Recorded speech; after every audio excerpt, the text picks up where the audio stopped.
Let's talk about Artemis Brooks. Tell us how you got that job. Well, Artemis Brooks was a very important, if you will, turning point in my career.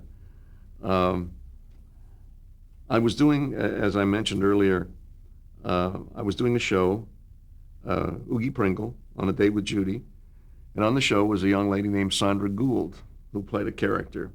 Her husband was a gentleman named Larry Burns, who was a producer of a new show that was going to be done called Artemis Brooks with Eve Arden.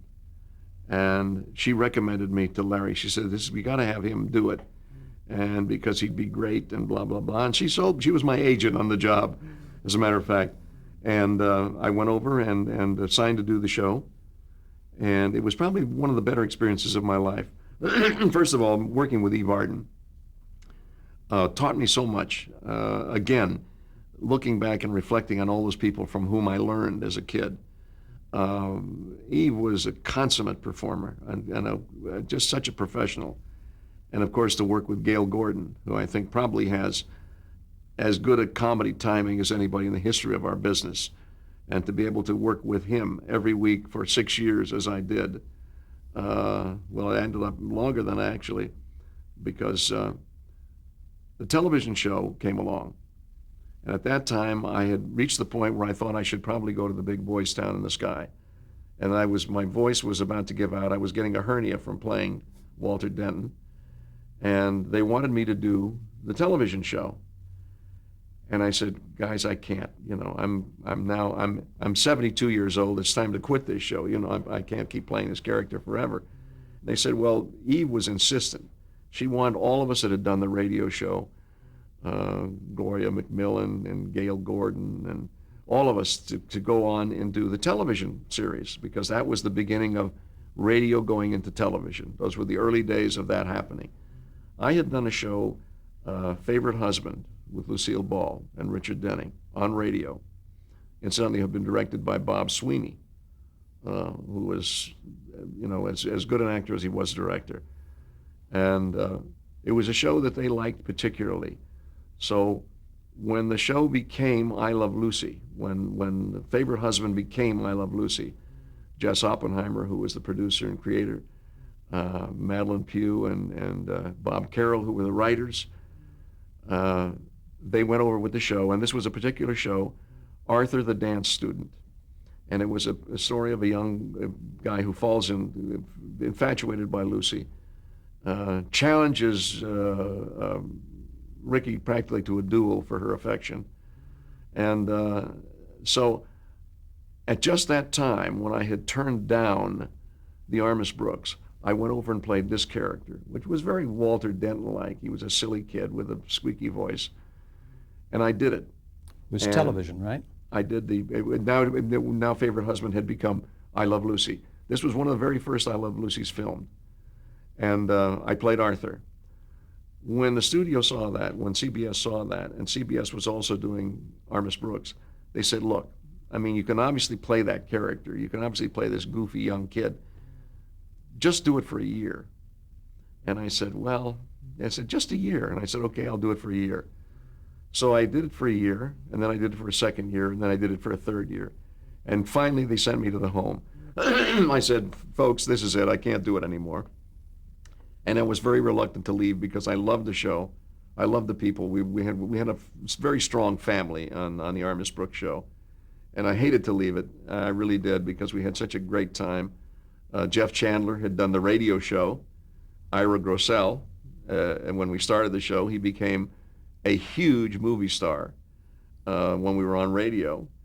He played the part of Cochise in a very important 20th Century Fox film, became a movie star. Now, Jeff Chandler still had 2 years to run on his radio contract of 5 years. And he, for the same love of that cast that I had, came back and played the remaining 2 years on his original contract because he wanted to be with all of us so much. And that was that kind of a group. I mean, we really were really bonded as a family. It was set in a high school. She was a teacher. She was a high school teacher. Gail Gordon was a principal, and Jeff Chandler was also another teacher. He was a gym teacher, And so we had a wonderful time. We really had a great time doing that. And the transition to television came. We were still doing the radio show, had not gone off. We were doing the radio show as well as a television show, doing two different shows. It was not the same show. And we would go in and do the radio show where we used to take several days to rehearse or several hours to rehearse. We finally got to the point where we could go in on Sunday and with one rehearsal go on the air. We knew our characters so well, and we were, Al Lewis was directing it and wrote most of them.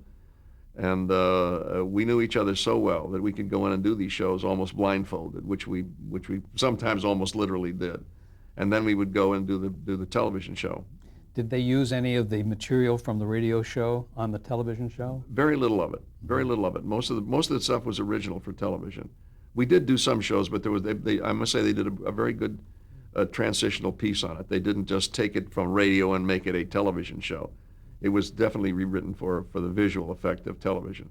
But taking Walter Denton to television, your character, what did you add, do you recall, to... A funny hat. Uh-huh. That's about all I added. So you were playing the same character. I added a funny hat and a Letterman sweater. Did you change the voice in any way? No, I didn't change the voice at all. Uh-huh. No, I was still the same sappy kid. And they didn't ask you to push it up or tone it down or anything Not a like thing. that? No, Uh-huh. we went on just as we were. You got what you saw. Yeah. What was the kind of thing that you learned from Eve Arden? Well, first of all, as I said, I've said so many times, is that the sense of timing. There's something about you can direct drama. You can make somebody a dramatic actor. You cannot make anybody a comedian. That's impossible, in my opinion. You either are born with that sense, with that metronome that brings the timing of comedy to a scene, or you're not. Or you don't have it. And what it would just allow me to hone that. I obviously was born with that. I really have to say that. It was a gift in the sense that my ear could hear this rhythm of comedy.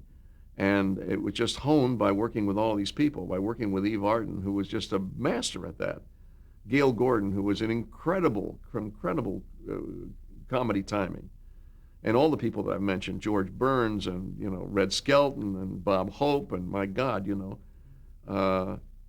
as I said, it was really studying at the feet of the greats and learning from them.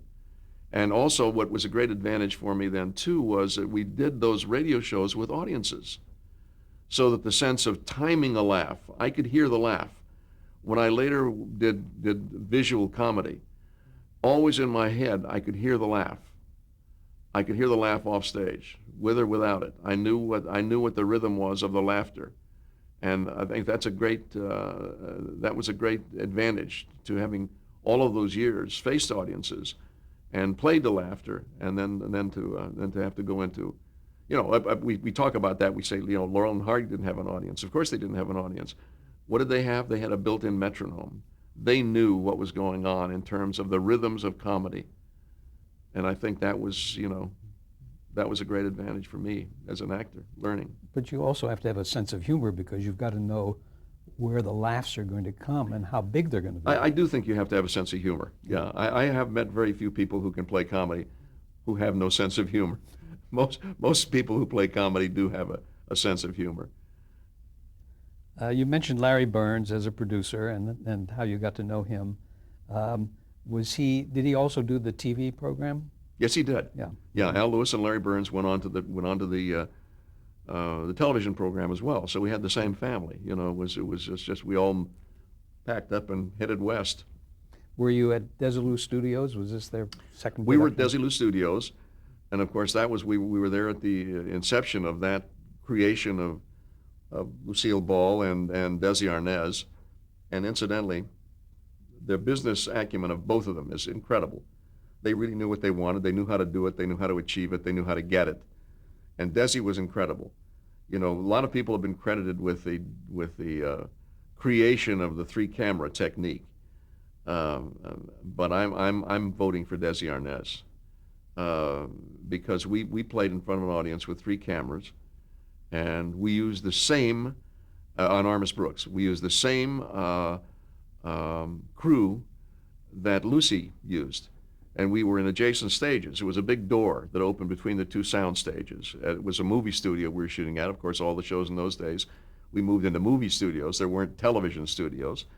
And so there was these great sound stages, and this one had a huge door between that we opened, and we would listen to their rehearsal, they'd listen to our rehearsal, and then we would switch over, and we had their crew. They would work 2 days for us and 2 days for Lucy. We would do a setup day and a rehearsal day, and then we'd do the show day. So we were able to use the same crew on that basis. So, you know, again, it was terrific to have that advantage. Karl Freund, Papa Freund, as we call him, who was a great cameraman for the German studio UFA, who came to the United States and started doing a television show with Lucille Ball. And that was the first 3-camera show, and then we became, I think, the second one. Others say they were, but I'm still holding out for us. Did Lucy get involved at all in your show, in Armis Brooks? Not at all. No, she did not. No, the Armis Brooks show was solely and completely controlled by Al Lewis and Larry Burns and CBS. Lucy did not have anything to do with it. Did Bill Asher direct any of Bill those? Asher was directing Lucy at that time. I'm not sure Bill ever directed any of ours. I don't believe he did, because he was almost exclusively assigned to Lucy. It's very difficult. Those things get kind of muddy because we saw each other all the time, every day. You know, you began to wonder who you were working with and who you weren't working with. We all were at the same Desilu studio. First, we were filming at Paramount, which became Paramount Desilu, and then they bought their own studio and called it the Desilu studio, which was on Cahuenga Street. That was the former RKO. It was a former RKO studio, I think, or subsidiary of RKO. And that was a wonderful little lot, because we had all these great, you know, I subsequently went on to do other shows there, including The Real McCoys and Andy Griffith on the same little lot. So we were all together all the time, and we became such a familial group in those days. It was, we became fast friends. Let's take a moment and just talk about some of the episodes that you did in Armis Brooks. If I'm sure you can remember most of them, but there was one called, the pilot was trying to pick a fight where Connie takes Walter's advice and starts a fight with Philip so that they can kiss and make up. You remember that? I mean, that's a very heavy duty kind of.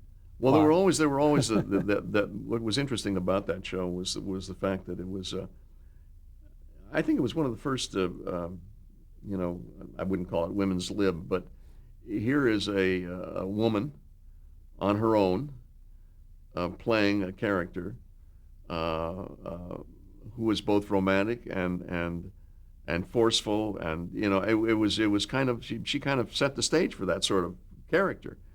And of course, Eve was wonderful in that role. And there was always this man-woman conflict between she and Philip Boynton, and it was very, if you can use the word correctly, cute. The interaction between the two, where Boynton was always a little bit shy, and she was always the aggressor, and she was always trying to get him, you know, trying to nail him, and he would slip away sometimes. But it was a wonderful relationship. And who played that part? Do you remember Boynton? Boynton was played by Jeff Chandler. Oh. Jeff Chandler played Boynton. There was another episode called Cure That Habit, where Gail Gordon was mistakenly taken for an alcoholic because you, I think, sent for some material from Alcoholics Anonymous. You remember that? We used to, Gail Gordon, as Mr. Compton, was the butt of so many of our jokes. My favorite show of all time on Armis Brooks was a show that did come over from radio. We had done it on radio and did this show almost verbatim on television, in which Walter makes a little crystal radio set, and he brings it to school. And when he's in the car, I remember one of the jokes, he's in the school and riding to school, because that was the way the show started a lot of times. I would pick up Miss Brooks in my little tin Lizzie, and we'd drive to school. And she looked at this thing I have in my lap, and it's this little, you know, radio set. And she says, "What's that thing in there that looks like a banana?" And I said, "It's a banana." That's my lunch.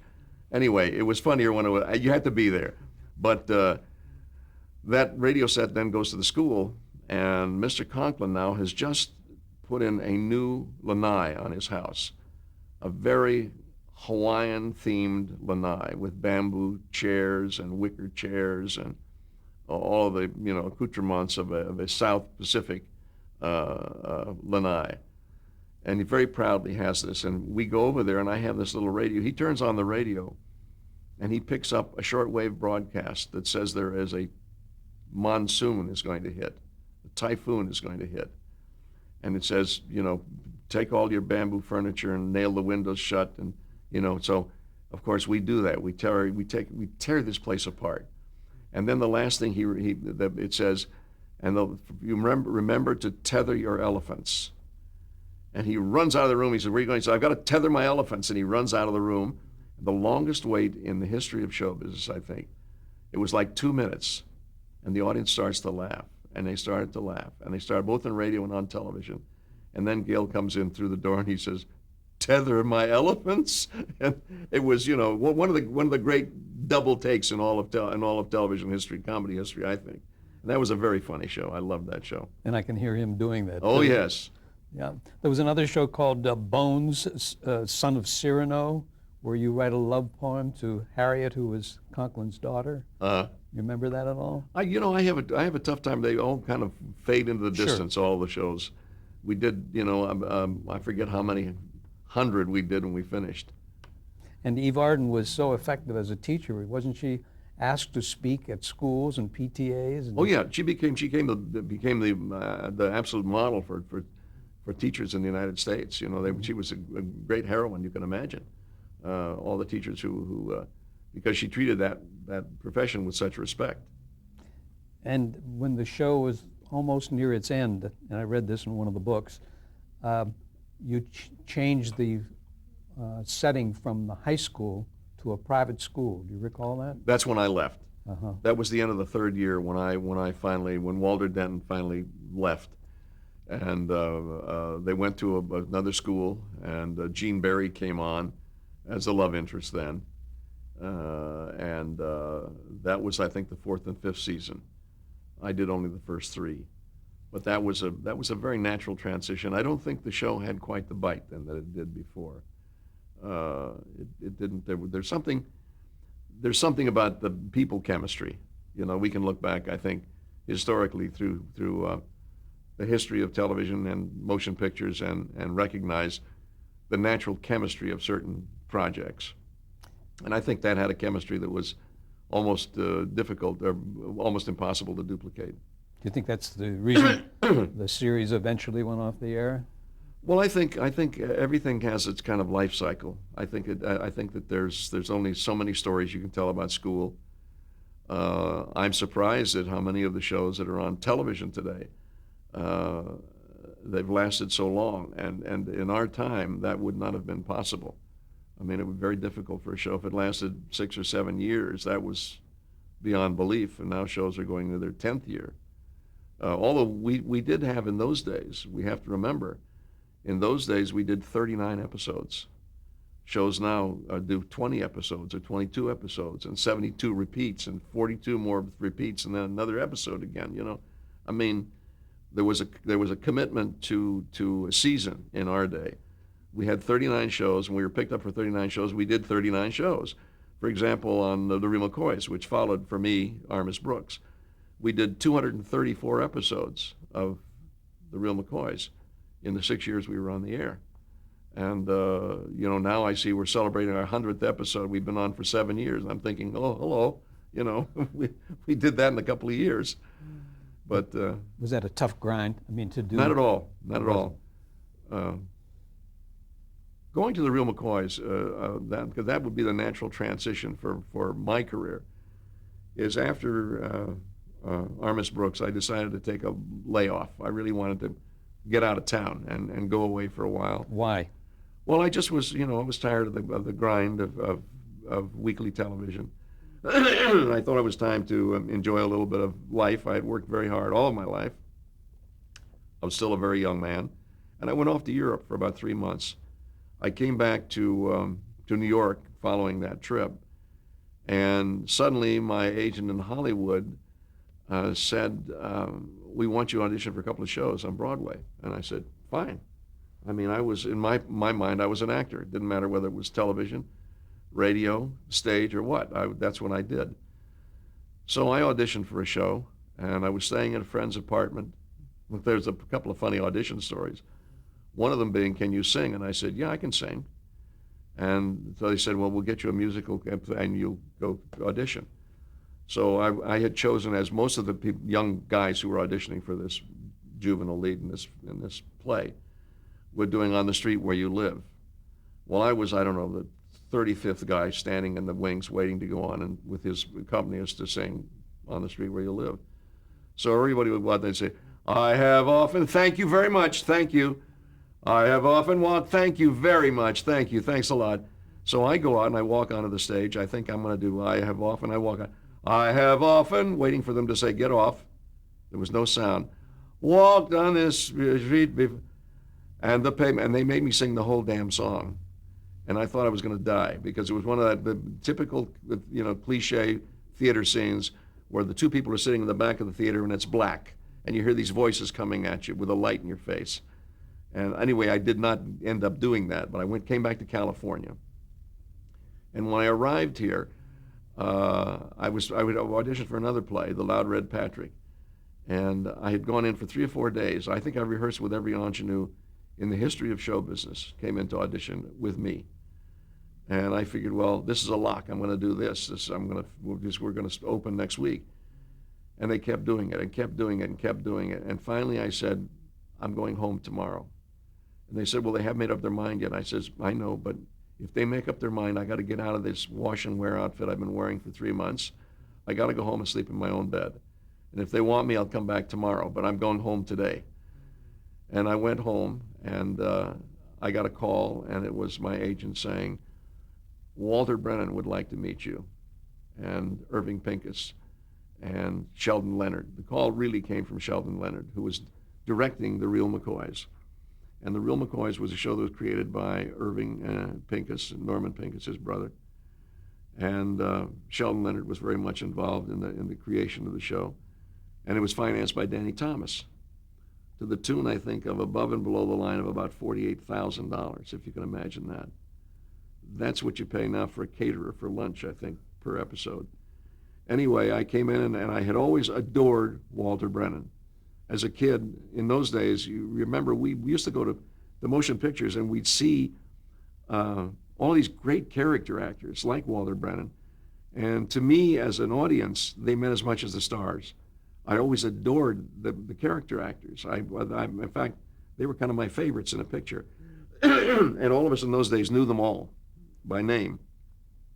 So the idea that I could maybe work with Walter Brennan, a man who had won 2 Academy Awards, I thought, oh my God. And I went in and sat down and talked with him and Sheldon Leonard. And Sheldon said, where the hell have you been? And I said, well, I've been in Europe. He said, we've been trying to find you. I said, well, I wasn't really that hard to find. But anyway, to use the theatrical expression, fade in, fade out. A couple of days later, I signed to do The Real McCoys. They then called from New York and said, we'd like you to do the play. I said, too late. I'm out of my wash and wear clothes. I'm staying in Hollywood. And that, as I say, is the rest of the story. That really changed my career, going into The Real McCoys, because we did The Real McCoys, as I said, for 6 years. And it was, again, one of the great experiences. I sit here and I sound like goody two-shoes, but I've had the opportunity to work with some of the really great people in this business, and I certainly include Walter Brennan in that category. He was a tremendous mentor, and without even understanding why, he was most inarticulate in his discussion of acting. He couldn't tell you what he did. He would say, for example, he said he was looking just to put his, he didn't know it. But he was a method actor, but he didn't realize it. He couldn't put that into words. But it took him weeks to choose his hat. It took him weeks to choose his overalls. And I said, what are you trying to do, Walter? And he says, I'm trying to find a pair of pants that look like I got a sack of burglar tools in my ass. And I said, well, okay, fine. If that's what you're looking for, I guess you got them. And but he just was, in his very subtle way, just made the importance of being a professional so vivid to me. Always on the set, as Eve was, always ready to go, always knew his lines, always the first one on the set and the last one to leave. And I thought, this is what being an actor is. This is what you're supposed to do if you're an actor. This is what a professional does, you know. And so he taught me in so many ways, I mean, what it was like to be, if you will, a star without ever being one. Were you able to establish a friendly We relationship with became him?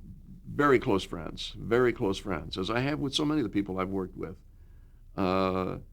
because I assimilated so much from his, if you will, offstage wisdom.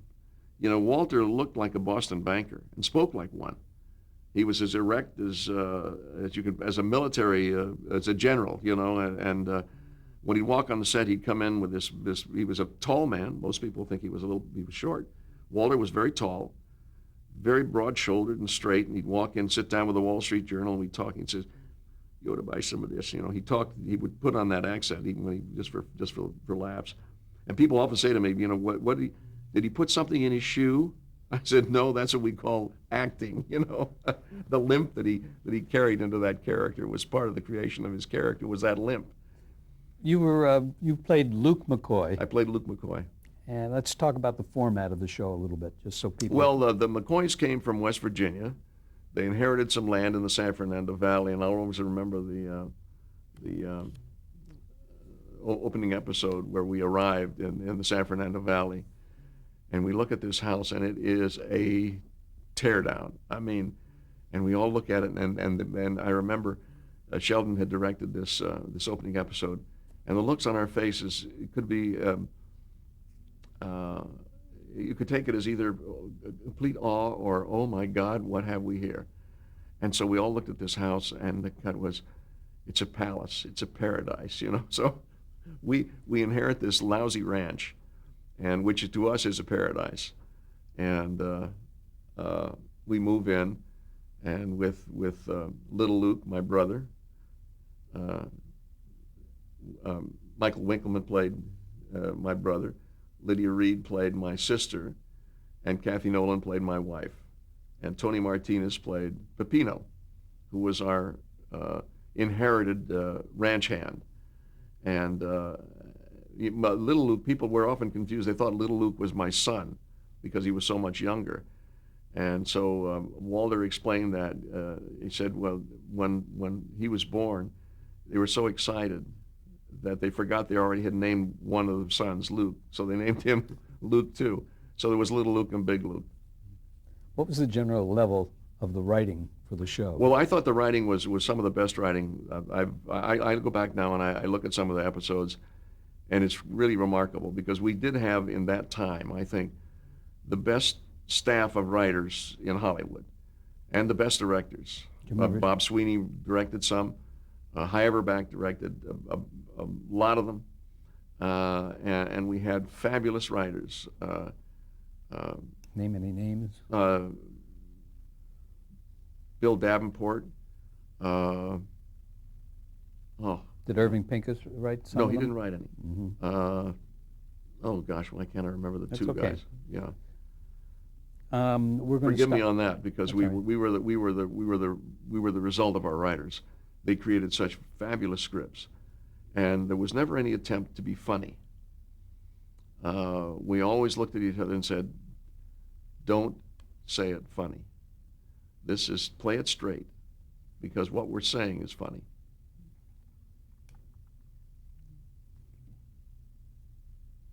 Cutting.